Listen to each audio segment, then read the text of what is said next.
प्रशासनाने घेतलेल्या एका अत्यंत धाडसी आणि धडक निर्णयामुळे छत्रपती संभाजीनगर शहरात आज भल्या पहाटे मोठी खळबळ उडाली।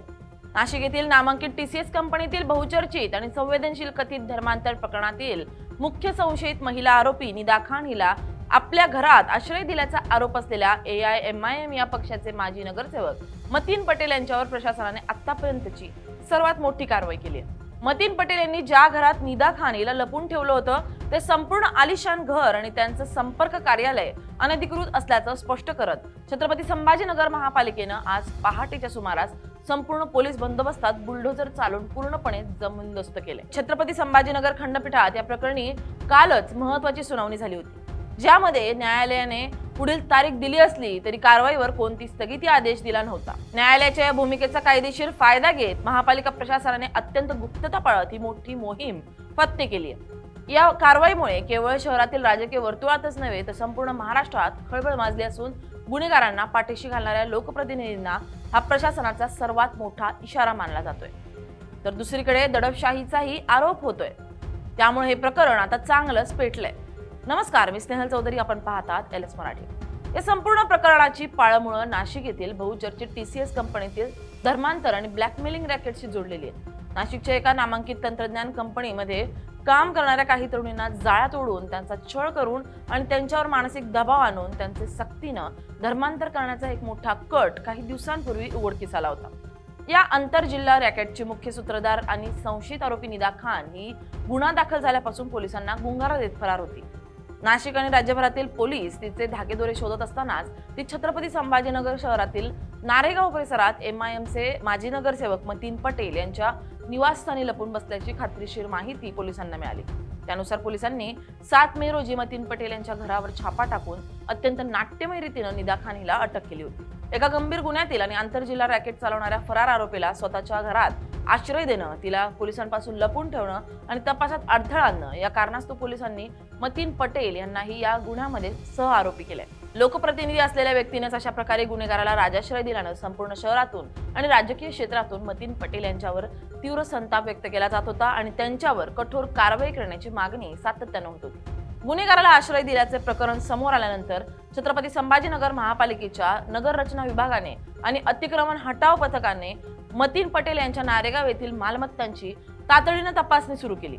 या प्राथमिक तपासणीत मतीन पटेल यांनी ज्या घरामध्ये निदा खान हिला आश्रय दिला होता ते भव्य घर आणि त्यांचं जनसंपर्क कार्यालय कोणतीही कायदेशीर परवानगी न घेता नियमांचं उल्लंघन करून पूर्णपणे अधिकृतपणे बांधण्यात आल्याचं उघड झालं।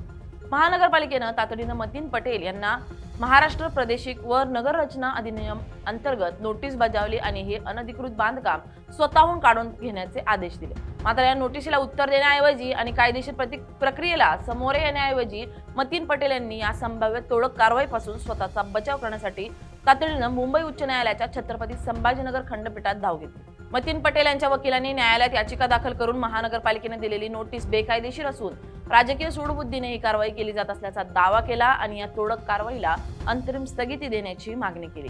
काल या याचिकेवर उच्च न्यायालयाच्या उपखंडपीठानं दोन्ही बाजूंच्या वकिलांमध्ये अत्यंत जोरदार आणि दीर्घ युक्तिवाद झाला। मतीन पटेल यांच्या वकिलांनी प्रशासनाकडून पुरेशी मदत दिली गेली नसल्याचा आणि मालमत्ता अधिकृत असल्याचा दावा करण्याचा प्रयत्न केला।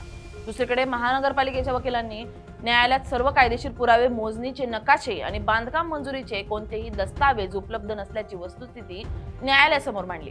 तसेच एका गंभीर गुन्ह्यातील आरोपीला याच घरामध्ये लपून ठेवण्यात आलं होतं, त्यामुळे अशा अनधिकृत बांधकामांना न्यायालयातून कोणताही दिलासा दिला जाऊ नये असा आक्रमक युक्तिवाद मनपाच्या वतीनं करण्यात आलाय। दोन्ही बाजूंचे युक्तिवाद ऐकून घेतल्यानंतर न्यायालयाने या प्रकरणाची पुढील सुनावणी आणि निर्णय 18 मे रोजी घेण्याचे तोंडी जाहीर केले। मात्र सर्वात महत्त्वाची गोष्ट म्हणजे न्यायालयाने मतीन पटेल यांच्या मालमत्तेवर तोडक कारवाई करू नये असा कोणताही लेखी किंवा तोंडी स्थगिती आदेश महानगरपालिका प्रशासनाला दिला नाही। कालच्या न्यायालयाच्या या आदेशात कोणत्याही प्रकारची स्थगिती नसल्याचं स्पष्ट होताच महानगरपालिका आयुक्त आणि विशेष अधिकाऱ्यांनी कायदेशीर सल्ला देऊन तातडीनं पावलं उचलण्यास सुरुवात केली। न्यायालयानं कारवाई थांबवण्याचे आदेश न दिल्यामुळे महानगरपालिका प्रशासनाकडे मतीन पटेल यांचे अनधिकृत बांधकाम पाडण्याचा पूर्ण कायदेशीर अधिकार शिल्लक होता।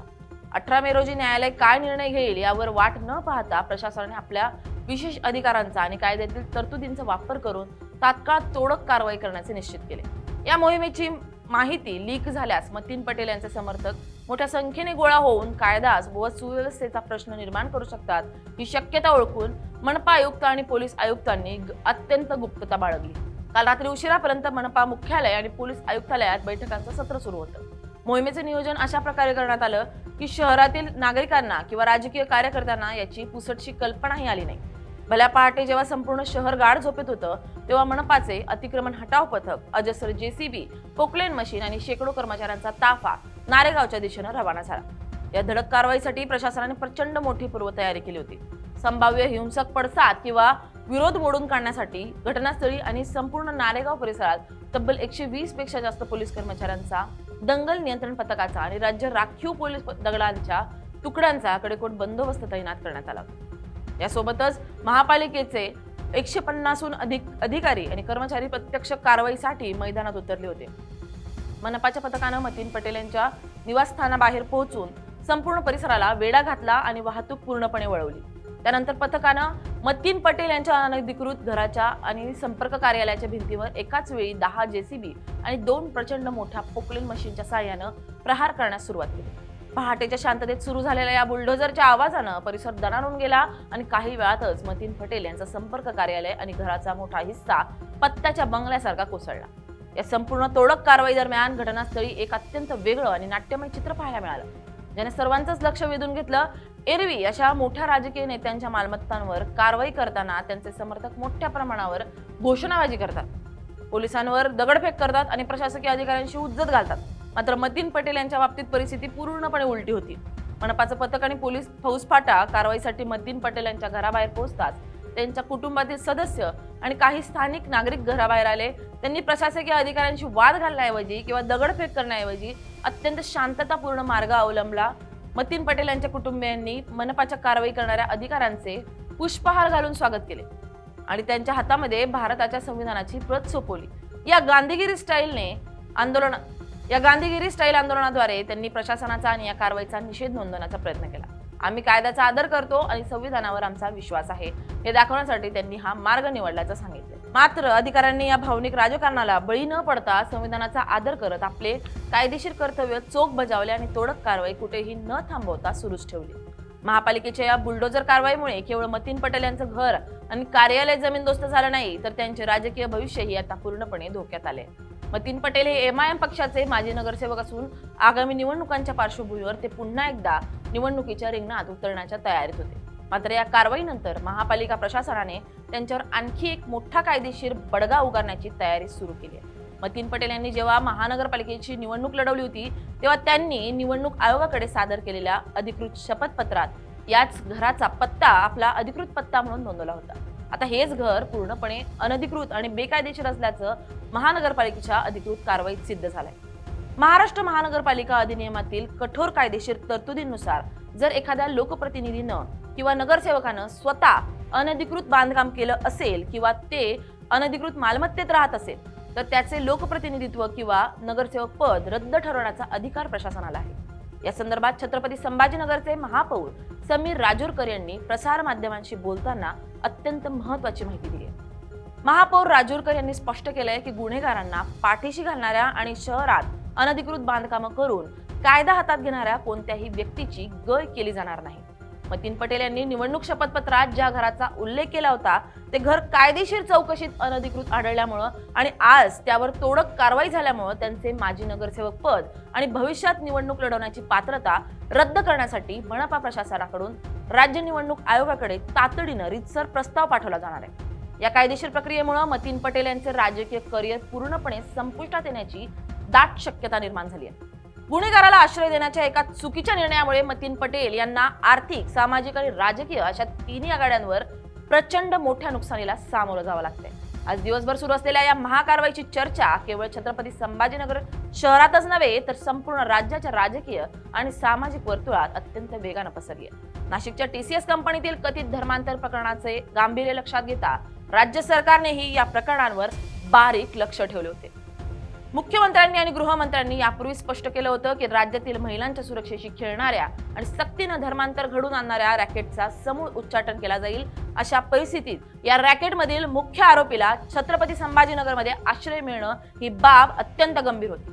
त्यामुळे मनपा प्रशासनाने दाखवलेली ही तत्परता आणि धडक कारवाई म्हणजे गुन्हेगारी प्रवृत्तींना आणि त्यांना राजाश्रय देणाऱ्या राजकीय नेत्यांना सडेतोड उत्तर मानले जाते। या कारवाईनंतर एमआयएम पक्षालाही मोठा राजकीय धक्का बसलाय। आपल्याच एका माजी नगरसेवकाच्या घरातून आंतरजिल्हा धर्मांतर प्रकरणातील मुख्य महिला आरोपी पकडली जाणं आणि त्यानंतर त्याच घरावर महानगरपालिकेने बुलडोजर चालवणं यामुळे पक्षाची प्रतिमा मलिन झाली। विरोधकांनी या मुद्द्यावरून एमआयएम पक्षावर सडकून टीका करण्यास सुरुवात केली असून पक्ष गुन्हेगारांचं समर्थन करतो का असा थेट सवाल उपस्थित केलाय। दुसरीकडे सर्वसामान्य नागरिकांमधून मात्र महानगरपालिका प्रशासन आणि पोलिसांच्या या संयुक्त आणि धडक कारवाईचे प्रचंड स्वागत केलं जाते। बेकायदेशीर बांधकामं आणि गुन्हेगारी पार्श्वभूमी असलेल्या लोकांवर अशाच प्रकारे बुलडोजर कारवाई झाली पाहिजे, तर शहरात कायद्याचं राज्य टिकून राहील अशा प्रतिक्रिया नागरिकांमधून उमटत आहेत। भल्या पहाटे सुरू झालेली ही तोडक कारवाई दुपारपर्यंत पूर्ण वेगाने सुरू होती। मतीन पटेल यांच्या घरचा प्रत्येक अनधिकृत कोपरा आणि त्यांचा संपर्क कार्यालयाची इमारत जेसीबीच्या साहाय्यानं पूर्णपणे मातीत मिळवण्यात आली आहे। ढिगाऱ्यांचं साम्राज्य आणि धुराचे लोट या परिसरात पाहायला मिळत होते। या कारवाईच्या निमित्तानं छत्रपती संभाजीनगर महापालिकेनं हे दाखवून दिले की आरोपी कितीही मोठा असो किंवा त्याला कितीही मोठे राजकीय संरक्षण असो, जर त्याचे कृत्य बेकायदेशीर असेल तर कायदा आपलं काम करणारच।